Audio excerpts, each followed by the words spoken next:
বল না, সত্যের পক্ষে গান গাই বলে আমি বিপ্লবী, সত্যের পথে ডাকি বলে আমি বিদ্রোহী, কোরআনের কথা বলি তাই বলে আমাকে মৌলবাদী, জিহাদের কথা বলি তাই বলে আমাকে জঙ্গিবাদী, আমি বিদ্রোহী বিপ্লবী মৌলবাদী কেন জঙ্গিবাদী, জন্মের পরে কানে আজান কি দেয়নি, তুমি মৌলবাদী ছাড়া হওনি, ঠিক না ঠিক? আর এই কথাটা অনেকে মনে করে কাফেরদের জন্য, না, কাফেরদের জন্য। কিছু নামধারী মুসলিম আছে যারা দাবি করে আমি মুসলমান, কিন্তু যখনই রাজনীতির কথা বলা হয় যে রাজনীতি যখন আপনি করবেন, আপনি কোরআন দিয়ে রাজনীতি করেন, যখনই বলা হয় আল্লাহর ইসলামের জন্য আল্লাহর কোরআন দিয়া একটু দেশ চালান, একটু যুদ্ধে যান, জিহাদের ময়দানে অগ্রসর হন, ওই যে ফিলিস্তিনে আমার মা বোনদেরকে, নিরীহ বাচ্চাদেরকে কত কষ্ট দেওয়া হচ্ছে, জীবন নিঃশ্বাস করে দেওয়া হচ্ছে, সেই মানুষদের পাশে একটু দাঁড়ান, তখনই তারা বলে যে তুমি জঙ্গিবাদী। তাদেরকে বলা হচ্ছে জন্মের পরে কানে আজান কি দেয়নি, তুমি মৌলবাদী ছাড়া হওনি, আবার মরণের পরে জানাজা পড়াবে, মরণের পরে জানাজা পড়াবে, তখন কোথায় পালিয়ে যাবে, ঠিক না ঠিক? তখন কোথায় পালিয়ে যাবে, বিদ্রোহী বিপ্লবী মৌলবাদী কেন জঙ্গিবাদী?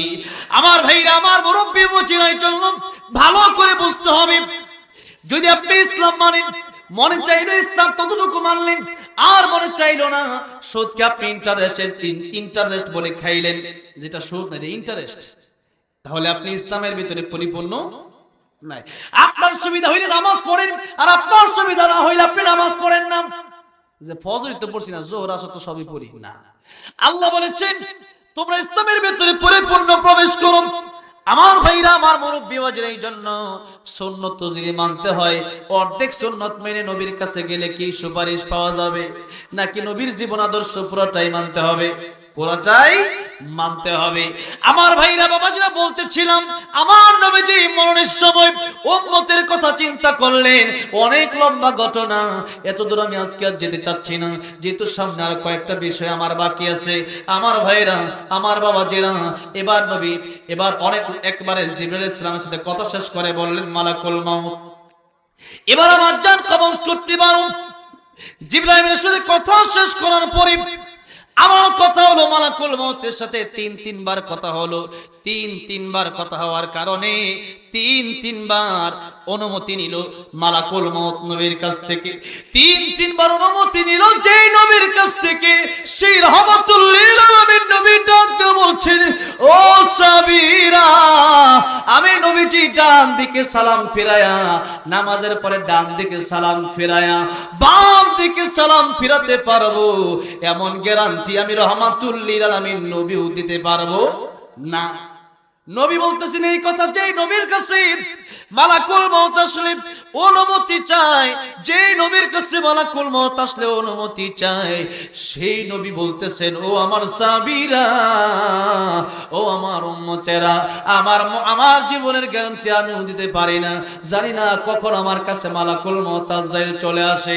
সুতরাং নবী যেহেতু রহমাতুল লিল আলামিন, আল্লাহর পরে পৃথিবীতে যার মর্যাদা, এই পৃথিবীতে যত সৃষ্টি আছে সমস্ত সৃষ্টির ঊর্ধ্বে যার সম্মান, সেই নবী যদি এই কথা বলেন, আমি জানি না আমি আর কয়টা সেকেন্ড বাঁচবো, ডান দিকে সালাম ফিরায়া বাম দিকে সালাম ফিরাতে পারবো কিনা এই গ্যারান্টি আমি নবীও দিতে পারবো না। ও মুসলমান, আজকে আমাদের চিন্তাটা কি রকম একটু দেখেন। আজকে আমাদের চিন্তাটা হলো রমজান মাস আসলে ভালো হয়ে যাব, আগামী শুক্রবার থেকে নামাজ ধরবো, বিয়ে করে ভালো হয়ে যাব। কিন্তু বিয়ে করে ভালো হয়ে যাওয়ার গ্যারান্টি আছে? বিয়ের আগে বিয়ে করতে যাচ্ছে, এর মাঝখানে গাড়ি অ্যাক্সিডেন্ট হয়ে গেছে, এরকম ঘটনা আছে না নাই? তাড়াহুড়া করতে গিয়ে গাড়ি টান দিছে, যে একটু বিয়ের সময় চলে যাচ্ছে, মেয়ে বসে আছে, আত্মীয় স্বজনরা বসে আছে, দ্রুত টান দাও, দ্রুত গাড়ি টান দিতে গিয়ে অ্যাক্সিডেন্ট হয়ে জামাই শেষ হয়ে গেছে, জামাইয়ের জামাই হতে পারে নাই, হবু জামাই রয়ে গেল। আমার ভাইরা, আমার মুরব্বী বাবাজিরা, এই জন্য আল্লাহ রাব্বুল আলামিন স্পষ্ট জানিয়ে দিলেন, ইন্নাস-সাআতা আতিয়াতুন আকাদু উখফিহা লিতুজজা কুল্লু নাফসিন বিমা তাসআ। আল্লাহ বলেন নিশ্চয় সাআ মানে কিয়ামত, কিয়ামত আতিয়াতুন আসবে। এই সার ব্যাখ্যা করতে গিয়ে নবী বলেন মান মাতা ফাকাদ কামাত কিয়ামাতুহু, যার যখন মরণ হয় তার তখনই কিয়ামত শুরু হয়ে যায়। কারণ মরণের সময়টা যারা হয়, কত মানুষ আছে হাসতে হাসতে তারা মরে যায়, আর কত মানুষ আছে যারা কষ্ট আর সইতে পারে না। এই জন্য একটু আগেই বলেছিলাম এই মউতুল মাউত তুহফাতুল মুমিন, মুমিনের জন্য এটা হাদিয়া মউত। কারণ মুমিন জানে যে মৃত্যুর উপরে আল্লাহর সাথে দেখা হবে, এই জন্য কারণ তার কোনো চিন্তা নাই আমার মৃত্যুর উপরে কবরটা জান্নাতের বাগান হবে, আমার মরণের পরে আমার আল্লাহর সাথে আমার দেখা হবে। আর আল্লাহ রাব্বুল আলামিন বলছেন এই পৃথিবীতে যারা ঈমানদার, যারা সত্যিকারের ঈমানদার, তারা সবচাইতে বেশি আমার আল্লাহ রাব্বুল আলামিনকে ভালোবাসে। কাকে? আল্লাহ বলছেন ওয়াল্লাযীনা আমানু আশাদ্দু হুব্বান লিল্লাহ,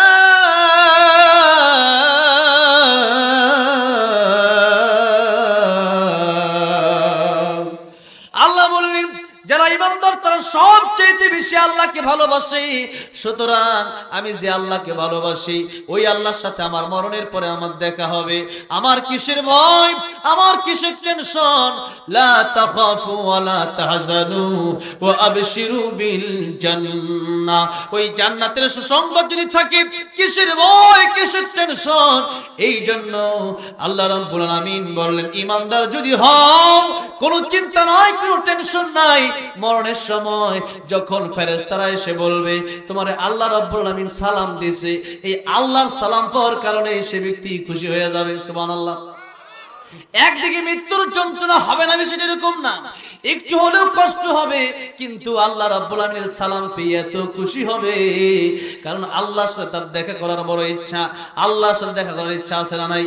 আল্লাহ বললেন দেখা তোমাদেরকে দিব। সূরা কাহফের শেষ আয়াতের শেষ অংশে আল্লাহ বললেন ফামান কানা ইয়ারজু লিকা রাব্বিহি فليعمل عملا صالحا ولا يشرك بعبادة ربه أحدا। আল্লাহ বলেন আমার দেখা পেতে হলে তোমরা দুইটা কাজ করবা। জুড়ে বলেন কয়টা কাজ? কয়টা? দুইটা। এক নাম্বার নেক আমল করবা, আর দুই নাম্বার হচ্ছে শিরিক মুক্ত ইবাদত, শিরিক মুক্ত ঈমান লাগবে।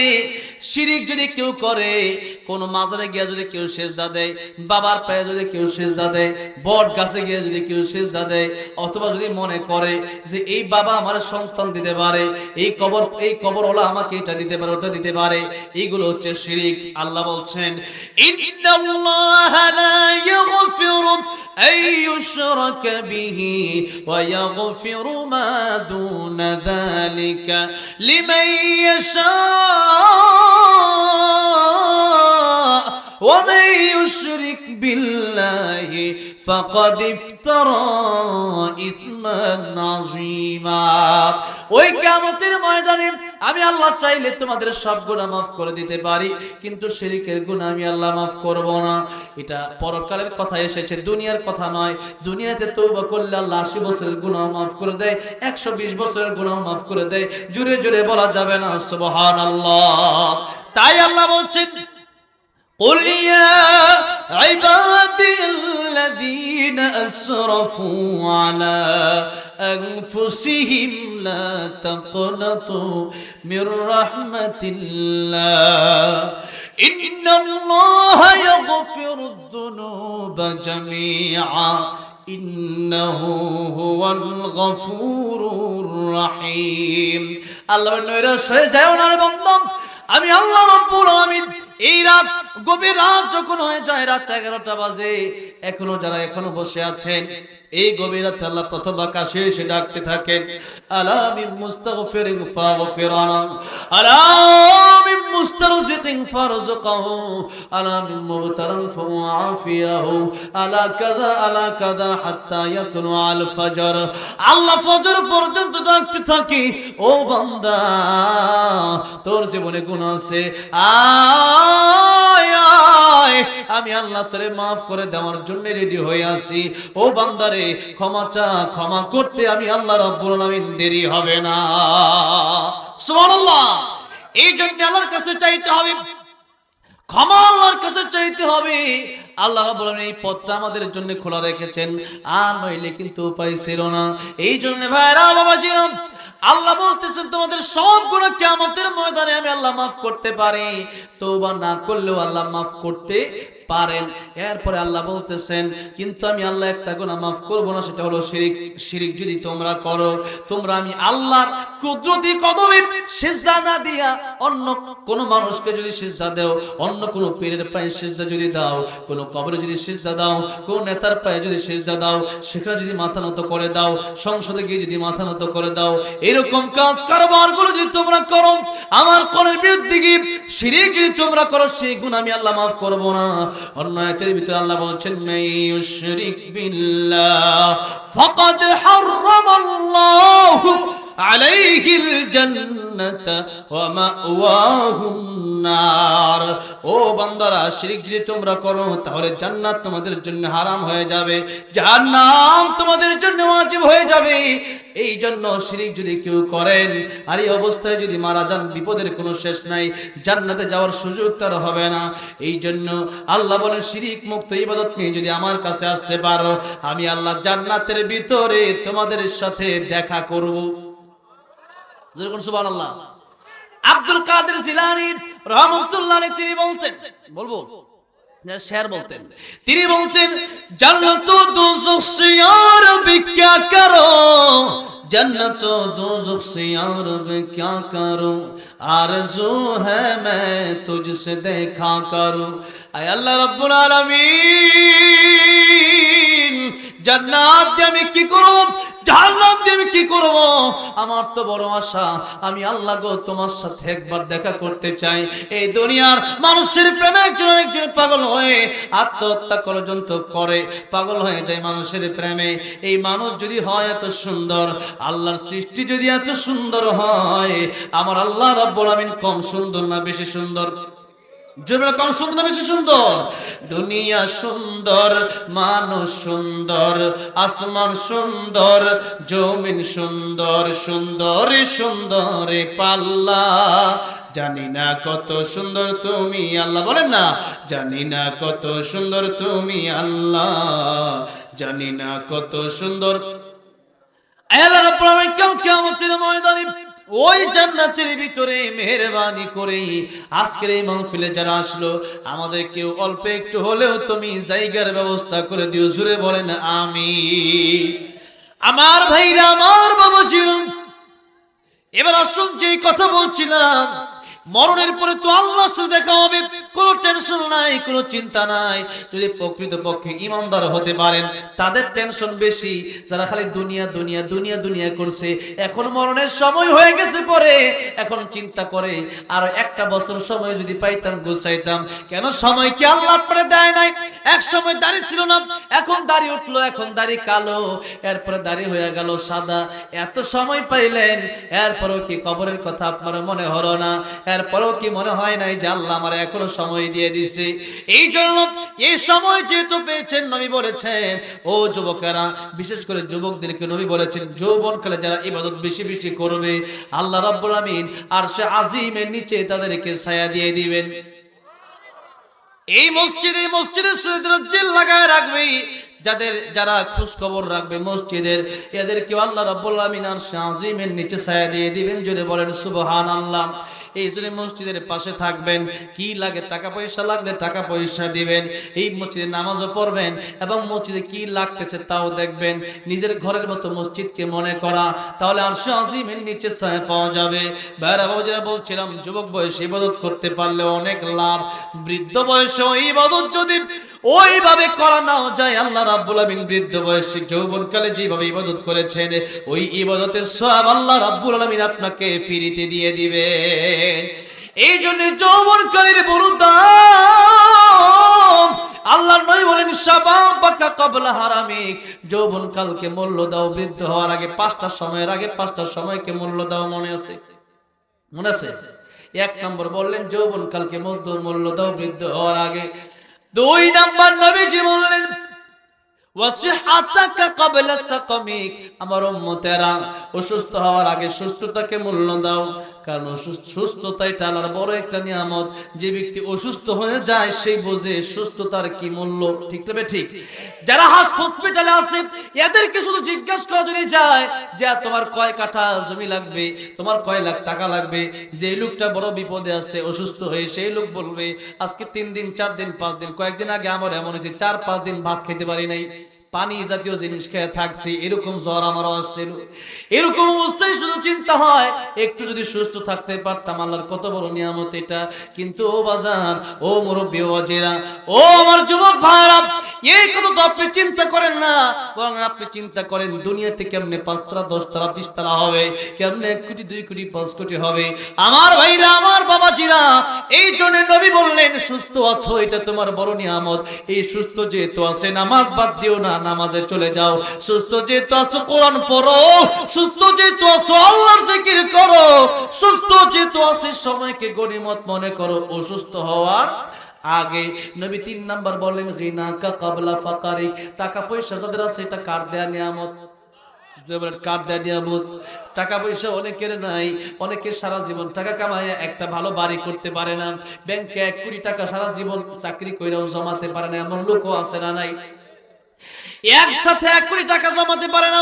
আবার অনেক লোক আছে বাপের ঘর থেকে জন্ম নিয়ে দেখছে 20 কাঠা 50 কাঠার মালিক বাপ নিজে, সন্তান নিজেই বাপের কাছ থেকে পেয়ে গেল। এই মালিকটা মূলত বানাইছে কে?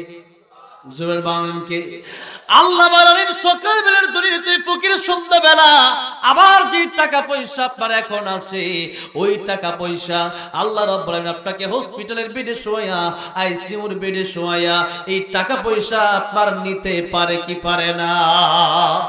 এই জন্য টাকা পয়সা যদি থাকে নয় বলেন দান করো, দান করো, দান করো।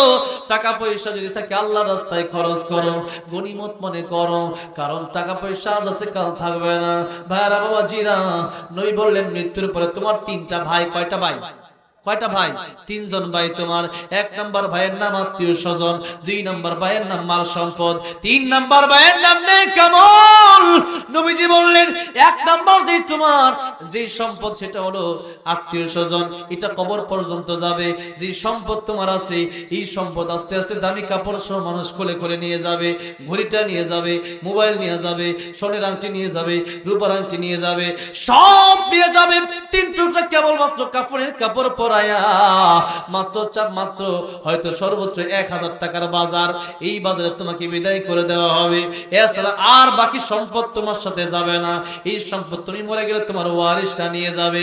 একটু চিন্তা করে দেখেন, আপনি যার কাছ থেকে সম্পদ ওয়ারিশ পাইছেন, আপনার বাপের কাছ থেকে, আপনার বাপ পাইল আপনার দাদার কাছ থেকে এত সম্পদ, অথচ আপনি আপনার দাদার নাম জানেন কিন্তু আপনার দাদার দাদার নাম আপনি জানেন না। এমন লোক আছে না নাই? দাদার দাদার নাম জানে না। সুতরাং দাদার দাদার তো জমিটা ছিল, আসলে এই বিটা তো আপনার দাদার দাদা ছিল, কিন্তু আপনি আপনার দাদার দাদার নামই জানেন না। সুতরাং ভাইরা বাবাজিরা, আজ থেকে প্রায় 100 বছর পরে এমনও হতে পারে আমার নাতি হয়তো থাকবে কিন্তু তারা হয়তো আমার নাম জানবে না, অথবা আমার নাতির নাতি থাকবে তারা আমার নাম জানবে না। এই জন্য নবী বলেন যা খাইলা, যা পড়লা, যা আমল করলা এটা তোমার, আর কিচ্ছু তোমার না। কয়টা জিনিস? 3টা। যা খাইলা, যা পড়লা, খাওয়ার পরে হজম হয়ে গেছে এটা তোমার, আর যা পড়লা এর পরে কাপড় পুরান হয়ে গেছে এটা তোমার, তুমি পুরান করছো পয়রা। আর যা নেকামল লিয়া কবরে গেলাম এটা তোমার।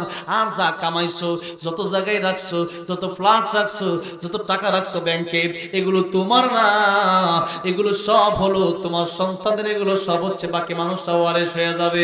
এই জন্য খাইলেন যেটা আপনার, পড়লেন যেটা আপনার, আরেকটা হচ্ছে কবরে যাওয়ার পরে আমল। নবী বলছেন ও দুনিয়ার মানুষেরা, তোমার যে 3টা ভাই, আত্মীয় স্বজন, আর তোমাদের সম্পদ, আর তোমাদের নেক আমল, এই নেক আমল এটা এমন একটা ভাই, যেই ভাই তোমার সাথে কবরে আসবে, যেই ভাই তোমার সাথে কিয়ামতের ময়দানে দাঁড়ায় যাবে, জান্নাতে যাওয়ার আগ পর্যন্ত নেক আমল তোমার পিছু ছাড়বে না। জান্নাতে যতক্ষণ পর্যন্ত না ঢুকবা, নেক আমলের সুপারিশ আল্লাহ রাব্বুল আমিনের কাছে বন্ধ হবে না। বিশেষ করে কোরআন শরীফ বলবে আল্লাহ রাব্বুল আমিন এই কোরআন তারা ছাড়ে নাই, আজকে জান্নাতে না দিলে আমি কোরআন খুশি হব না। আল্লাহ বলবেন কোরআন অনেক আমল তোমার যেহেতু পড়েছে, আজকে আমি আল্লাহ রাব্বুল আমিন থেকে জান্নাতের মেহমান বানাইয়া দিলাম। এই জন্য ওই ভাইয়ের চিন্তা করেন, যে ভাই আমার সাথে কবরে যাবে, যে ভাই আমার সাথে হাসরের ময়দানে উঠবে, যেই ভাই আমার সাথে জান্নাতে যাবে, আর যেই দুই ভাই যাবে না। আজকে আমরা ওই দুই ভাইয়ের চিন্তা বেশি করি, স্ত্রীর চিন্তা করি, সন্তানের চিন্তা করি, আত্মীয় স্বজনের চিন্তা করি, ভাইয়ের চিন্তা করি, বোনের চিন্তা করি, আর সম্পদ কিভাবে বাড়াবো এই চিন্তা করি। কিন্তু নেক আমল, যে আমল আমার কোনোদিন ছাড়বে না, ওই আমলের কথা আমাদের কোনো চিন্তাই নাই। ওই ভাইকে আমরা এখনো আপন করে নিতে পারি নাই। এই জন্য নেক আমল, নামাজকে আপন বানান, কোরআনকে আপন বানান, আল্লাহ জিকিরকে আপন বানান, দান সদকা আপন বানান, যাকাত আপন বানান, আল্লাহর ঘরে যাওয়া আপন বানান, আল্লাহকে বন্ধু বানানো আপন বানান। আমার ভাই, আমার বাবাজিরা, এই জন্য ন্যায় কেমন রে বন্ধু বানান। আর টাকা পয়সা যদি থাকে দান করেন, এই দান করলে পরে টাকাটা পরকালে ন্যায় আমল হয়ে উঠবে। নবী বলেন গিনা কা ক্বাবলা ফাকারিক, টাকা থাকলে তুমি ফকির হয়ে যাওয়ার আগে টাকার মূল্য দাও, এই টাকা ভালো রাস্তায় ব্যয় করো। 4 নাম্বার নবী বলছেন ফারাগাকা ক্বাবলা শুগলিক, অবসর হওয়ার আগে ব্যস্ত, অবসর থাকা অবস্থায় ব্যস্ত হওয়ার আগে এই সময়কে গনিমত মনে করো। কারণ মানুষ যত দিন যায় তত অবসর হয় না, ব্যস্ত হয়। কি হয়? ব্যস্ত হয়। আমার একজন উস্তাদ আছেন, তিনি বলতেন যখন তোমার 2 পাও যেথায় খুশি সেথায় যাও, যখন তোমার 4 পাও ভাত কাপড় দিয়ে যাও, যখন তোমার 6 পাও আব্বু তুমি কোথায় যাও। মানে বুঝছেন, বিয়ের আগে 2 পাও যেখানে মনে হচ্ছে এখানে যায়, বিয়ের পরে এখন আর ব্যস্ততা বাড়ছে না, কমছে। আদা দেও, লবণ দেও, গরুর গোস্ত, মুরগির গোস্ত, চাল ডাউল তেল আদা, খালি বাজার বাজার। আর যদি তার বাবা যান, আপনার শ্বশুর যদি আসে, তার 1 পৃষ্ঠাই হয় না, 2 পৃষ্ঠাও লাগে। খাতার 1 পৃষ্ঠা এটা বড় না, এই পৃষ্ঠাও লেখছে, এই পৃষ্ঠাও শুরু হয়েছে। ঠিক না? ঠিক। খালি দায়িত্ব বাড়ে আর বাড়ে। এখন আর একজন সন্তান পৃথিবীতে চলে আসলো। এখন আপনি ঘর থেকে বের হতে হলেই আপনার মনে হয় আপনার আমার যে একটা সন্তান আছে, ও ডাক দে বাবা কই যাও। আসতে হলে ওর জন্য কিছু নিয়ে আসা লাগে। এখন ব্যস্ত 3 জন নিয়ে, যত আসে ততই ব্যস্ততা, যত পাও বাড়ে ততই ব্যস্ততা। আমার ভাইরা, আমার বাবা জিরা, নই বলেন অবসর থাকা অবস্থায় বেশি বেশি ইবাদত করো। ব্যস্ত হয়ে গেলে পারবা না। মানুষ যত দিন যায় ততই ব্যস্ত হয়ে যায়। নবী 5 নম্বর যেই কথা বললেন, নবী বলেন হায়াতাকা ক্বাবলা মাউতিক, মরণের আগেই ভালো হয়ে যাও, মরণের পরে কিন্তু ভালো হওয়ার কোনো সুযোগ নাই। ফেরাউন কিন্তু মরণের সময় বলেছিল আলামিনাল মুসলিমিন, আমি মুসলমান। আল্লাহ বলেছেন আল আন, এখন ভালো হয়ে লাভ কি? এই জন্য এখনই ভালো হতে হবে। এখন ভালো হওয়ার দরকার আছে না নাই? বিয়ের পরে ভালো হবেন কোনো গ্যারান্টি আছে? রমজানের পরে ভালো হবেন কোনো গ্যারান্টি আছে? এরপরে আগামী শুক্রবারে ভালো হবেন নির্দিষ্ট টাইম যে আপনি দিচ্ছেন, এর কোনো গ্যারান্টি নাই। আল্লাহ বললেন সাআতিয়াতুন আকাদু উখফিহা, এই কিয়ামত তাসবিহ আমি আল্লাহ গোপন রাখলাম। নবী বলেন কিয়ামত মানে একটা হলো কিয়ামতে কুবরা, আর একটা হলো কিয়ামতে সুগরা। একটা হলো বড় কিয়ামত যেদিন পৃথিবীটা ধ্বংস হয়ে যাবে, আর একটা হলো ছোট কিয়ামত যেদিন এই পৃথিবী থেকে এক একজন মানুষের জান কবজ করা হয়। মান মাতা ফাকাদ কিয়ামাত কিয়ামাতুহু, সেদিন তার জন্য কিয়ামত শুরু হয়ে যায়। আমার ভাইরা, আমার বাবাজিরা, আল্লাহ বললেন এই 2টা বিষয়কে আমি আল্লাহ গোপন রেখে দিলাম। আমি আল্লাহ গোপন করে রেখে দিলাম। কিয়ামত কোন দিন হবে এটা পৃথিবীর কোনো মানুষ জানে না, পৃথিবীর কোনো নবী জানে না, পৃথিবীর কোনো ফেরেশতা জানে না, এমনকি ইসরাফিল আলাইহিস সালামও জানে না। এগুলো অনেক লম্বা তাফসীর, কিয়ামতের বয়ানে এই বয়ানগুলো করা হয়। আমার ভাইরা, আমার বাবাজিরা, এই জন্য কিছু বিষয় আছে যেটা পৃথিবীর কোনো মানুষকে আল্লাহ জানায় নাই। আল্লাহ বলছেন কুল লা ইয়ালামু মান ফিস সামাওয়াতি ওয়াল আরদিল গায়বা ইল্লাল্লাহ। আকাশের নিচে জমিনের উপরে গায়েবের মালিক কেউ না। আগামীকাল কি হবে, আগামীকাল আমি কি দিয়ে খাবো, আগামীকাল আমি কোথায় থাকবো, আমার মরণ কি আগামীকাল হবে না পরশুদিন হবে না আগামী বছর হবে নাকি আরো 30 বছর বাঁচবো, এটা জানে কে? আমরা কেউ জানি? আমরা কেউ জানি? আল্লাহ বলে এটা গোপন করে রেখে দিলাম। তার কারণ আছে কয়েকটা। একটা হচ্ছে যদি কাউকে মরণের খবর জানায় দেওয়া হয়, সেই ব্যক্তি দুনিয়ার নিজাম শৃঙ্খলা ঠিক রাখবে না। গাড়ি আসতেছে, হরেন দিচ্ছে, যখন হরেন দিচ্ছে সে সাথে সাথে সইরা যায়, কারণ গাড়ির উপর দিয়ে গেলে আমি শেষ হয়ে যাব। কিন্তু এখন যদি জানায় দেওয়া হয় 2026 তোমার মরণ হবে, গাড়ি হরেন দিবে কিন্তু সে সরবে না, ঠিক না বেঠিক? আমার তো মরণ নাই, আমার ওষুধে যাওগা, ঠিক না বেঠিক? র্যাব, আর্মি, বিডিআর, পুলিশ দিয়ে শৃঙ্খলা ঠিক রাখা যাবে না। আর দ্বিতীয় নম্বর কারণ হলো কিয়ামতের ময়দানে মানুষের আমল নামা ওজন দেওয়া হবে, যার নেক আমলের পাল্লা ভারী হবে সে যাবে কোথায়? ফারিকুন ফিল জান্নাহ, জান্নাতে যাবে। আর যার বদ আমল ভারী হয়ে যাবে সে যাবে ফারিকুন ফিস সাঈর, সে যাবে জাহান্নামে। আমরা কোথায় যেতে চাই? জান্নাতে গেলে নেক আমলের পাল্লা ভারী করার দরকার আছে না নাই? বেশি বেশি ভালো কাজ করার দরকার আছে না নাই? এই জন্য ওইটা বুঝেই করবেন। এখন যদি জানিয়ে দেওয়া হয় আপনি শুধু যত বদ আমল আছে এগুলো করতে থাকবেন, মরণের 1-2 দিন আগে ভালো হয়ে তওবা করবেন, পরে দেখা যাবে বদ আমলের পাল্লাটা ভারী হয়ে গেছে। এই জন্য আর অনেকগুলো কোরআন আজকে 2টা বললাম। আমার ভাইরা, আমার বাবাজিরা, এই জন্য নবীজি বলেন সময়ের গুরুত্ব দাও। তাহলে আমি 5টা সময়ের কথা স্পেশাল ভাবে বললাম। কয়টা সময়ের কথা? 5টা সময়ের কথা। আল্লাহ বলেন, আল্লাহর নবী বললেন, 1 নম্বরে যৌবনকাল থাকতে বৃদ্ধ হওয়ার আগে মূল্য দাও। 2 নম্বরে অসুস্থ, 2 নম্বরে সুস্থ থাকা অবস্থায় অসুস্থ হওয়ার আগে মূল্য দাও। 3 নম্বরে ধনী থাকা অবস্থায় গরিব হওয়ার আগে মূল্য দাও। 4 নম্বরে অবসর থাকা অবস্থায় ব্যস্ত হওয়ার আগে সময়কে মূল্য দাও। 5 নাম্বার, মরণের আগে ভালো হও, মরণের পরে কিন্তু ভালো হওয়া যায় না। মরণের পরে শুধু তোমার সব দেওয়া হবে, কারণ দুনিয়া মাজরাতুল আখিরা, এটা কর্মক্ষেত। এখানে কাজ করবা, বাড়ি বসে খাবা, এটা তোমার কাজের জায়গা। তোমার বাড়ি হলো জান্নাতে। ইহা হাম সব মুসাফির হাই, ওহি আখির ঠিকানা।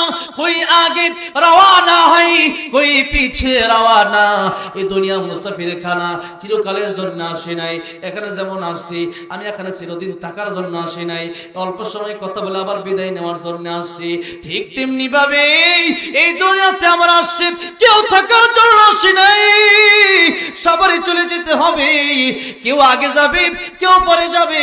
ও মুসলমান, নবী বললেন মরণের আগে ভালো হও, এটা তোমার কাজের জায়গা, এটা মুসাফির খানা। এখানে শক্ত কইরা বাড়ি বানাইলে কোনো লাভ নাই।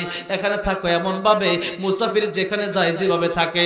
মুসাফির যখন বিদেশে যায় তখন কি কোটি কোটি টাকা এরপরে বাড়িটা লই একবারে যায়, একটা ব্যাগ লয়, অল্প কয়েকটা কাপড় লয়, কিছু টাকা পয়সা লয়, ঠিক না ঠিক?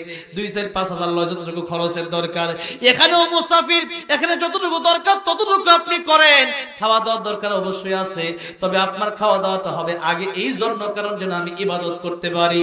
আমার ভাইরা, আমার বাবাজিরা, তাহলে ইসলামের সময়ের গুরুত্ব আছে না নাই? সময়ের গুরুত্ব দিতে গিয়া প্রায় 1 ঘন্টা সময়, 1 ঘন্টার উপরে আলোচনা করলাম। এবার আসেন একটু সামনের দিকে যাই। কষ্ট হচ্ছে? সময়ের গুরুত্ব দিতে আল্লাহ রাব্বুল আলামিন বলেন যে এই 12 মাস, এটা আমি আল্লাহ রাব্বুল আলামিন এই মাসগুলোকে গুরুত্ব দিয়েছি। তবে স্পেশাল গুরুত্ব আমি আল্লাহ দিলাম রমজান বাদ দিয়া আরো 4টা মাসকে। রমজান মাসের তো গুরুত্ব আছেই, রমজান মাস হচ্ছে সমস্ত মাসের সর্দার। এই মাস হচ্ছে গুরুত্বপূর্ণ, আর কোনো মাস নেই। তবে এই রমজান মাস বাকি রেখেও আরো 4টা মাস সম্মানিত। আল্লাহ বলেন আরবাআতুন হুরুম, আমি আল্লাহ রাব্বুল আলামিন এই 4টা মাসকে সম্মান দিলাম। বিশেষ করে এই 4 মাসের নাম নবী বললেন জিলকদ, জিলহজ, মুহররম, আর এই হচ্ছে রজব মাস। এই রজব মাস যখন আসতেন নবীজি কোন দোয়া বেশি বেশি পড়তেন? পড়েন আল্লাহুম্মা বারিক লানা ফি রজব ওয়া শাবান ওয়া বাল্লিগনা রমাদান। নবীজি পড়তেন, নবীজি দোয়া করতেন। এই মাস আসলে নবীজি দোয়া করতেন, রমজানের জন্য প্রস্তুতি নিতেন। কারণ রজব যখন চলে আসে তার মানে বোঝা গেল রমজান মাস আসতে আর বেশি দেরি নাই। কিন্তু রমজান মাস আসার আগে আগে আমাদের মরণটা হতে পারে কি পারে না? রমজান মাস আসার আগে মরণটা হতে পারে। কিন্তু এই দোয়ার কারণে নবী বলেছেন তাকদীর কিন্তু পরিবর্তন হয় না, কিন্তু একটা জিনিসের মাধ্যমে মানুষের তাকদীর পরিবর্তন হয়ে যায়, মানুষের হায়াত বেড়ে যায়। ওই জিনিসের নাম হলো দোয়া। ওই জিনিসের নাম কি? দোয়া। এই জন্য বেশি বেশি দোয়া করবেন। বেশি বেশি কি করবেন? ইয়াকা নাবুদু ওয়া ইয়াকা নাস্তাইন। চাইবেন কার কাছে? আল্লাহর ইবাদত করেন, নামাজের পরে আল্লাহর কাছে চান, আল্লাহ দোয়ার মাধ্যমে ইবাদত কবুল করে নেবেন। আমার ভাইরা, আমার বাবাজিরা, নবীজি নিজে দোয়া করেছেন, আল্লাহ আমার হায়াত বাড়ায়া দাও। কারণ একবার রমজান যে পেয়ে গেলেন, যেই রমজান মাস আপনি পাওয়ার কারণে নফল ইবাদত করলে কিসের সব? ফরজের সব। আর ফরজ একবার করলে 70টা ফরজের সব। এই মাসের দাম আছে না নাই? শাহরু রমাদান